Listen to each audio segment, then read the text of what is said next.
Yoga. Uita problem yekuti andi kutogara kumebhorain. Problem yakuita ndeyekuti ukuti ukabata mari uri kuita sei? Ukudhakwa iwo. Mari yako iri kushanda chi? Zvokudhakwa sizvinopedza mari uko. Saka mari yako pedza mari. Kudhakwa iplay se weekend so handiti kudhakwa. Asi Monday to Friday. Saka ukamuyo uchizotaura kuti uri kutambura iwo. Handi kutambura kabosi, inini handina basa riri permanent. Mari yaunoona kuti inokwana iwoga kuita zvaunoda kuita imari. Aini makati 10 per day is enough. 10 per day. It's enough.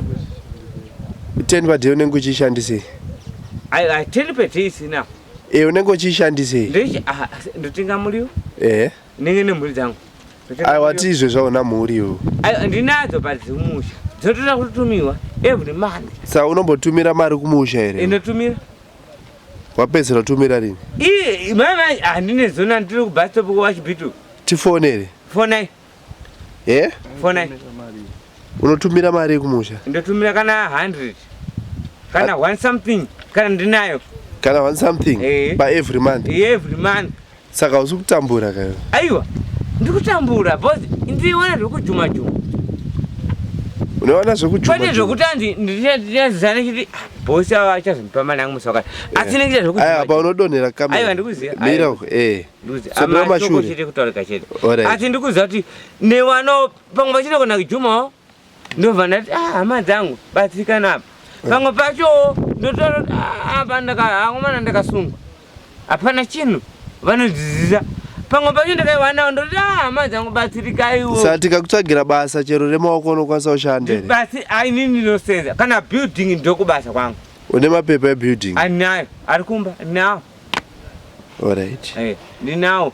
Kana landscaping ndototora komanangu ndotovafollow mafuta vachito landscaper vachipedza basa ravo. Saka doro ita shoma handiti? Kana uchida kuti tishande newewe doro ngariite shoma. Doro akubasa hatiite doro. Tumwa doro pa weekend 7. Unonwa doro rakaita sewe bosi doro. Break lab board wangu ndapo break lab. Ndakona. Apa namwa 4 enda mwana. Wanora 4 nazi. Black label unoita mari? Inoita $50. Kwandogara ini. Saka $50 times 4 ichi?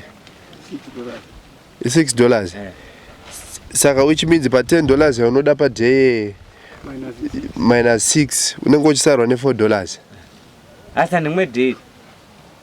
Inonwa pa weekend chete singaende kubasa. So zvanhasi so handine kubasa mangwana ndikubasa ndobva ndoda. Mangwana ndimwewo. Alright, iripo. Nomwaka 1 per week. Mangwana Sunday. Mangwana handimwe. Seusinganwe. Handimwe kana kupinda. Unoenda kucheche? Nenda aya kuchecha nene. Handi kunyepa. Kuchecha nene. Alright, tokufonera. Handire? Inodhakwa pasina basa. Ndopanodhakwa ni. Kana mulungu wangu andoziva kuti uyu haadhakwe pano basa. Anodhakwa pasina basa. Alright. Tenhasi ndikutodhakwa. Mangwana ndidhakwa. Mulungu wako ndeupiwo? Anonzi uyu anogara paafoni pauya paafoni. Saka iwe kuti nyepera kuti auende kubasa ke? Aiwa. Ndozokujuma. Utaura kuti kutambura. Aiwa, zvinopera azvizo kuti kubasa. Saka iwe kuda basa rakaita sei? Permanent graft.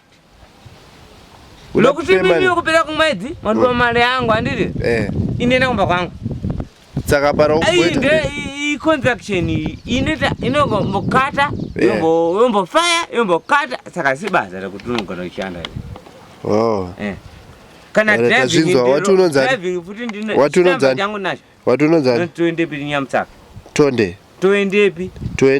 Toendepi Nyamutsaka. Ndo driving ndine license yangu futi asi kusenza. Une class chi? Class 4. Saka unoto driver mabhazi here? Aiwa, bhazi anodrive bhazi. Unodriver chitu mota tudiki? Andodriva matumota tudiki tindodriva. Alright. Saka ukatopiwa kamota unokwanisa kutouya nemari? Musi andakaenda nevanhu vese. Saka zvada kuti uye nelicense rako iwo. Uti tsvaga uye nelicense rako. Ndokuona kubimukoma. Tokusiyira business card redu pana. Business card ndobva ndafona mangwana kuseni sina kudhakwa. Chitaura zvinhu fair. Inodriver futi. Kana bhazi rekwandipa vanhu musa ndikatobaya nevanhu but zvinozoitika manje hazvizikanwi. Kana vanoba gonyeta chino nemusa ndikatobaya kuenda kujoza but zvinozoitika hazvizivi. Seusikazivi. Aiwa murodhi katsaona inosanganika nayo. Alright, iribo iri bhore rega titaure zvimwe pasina kamera.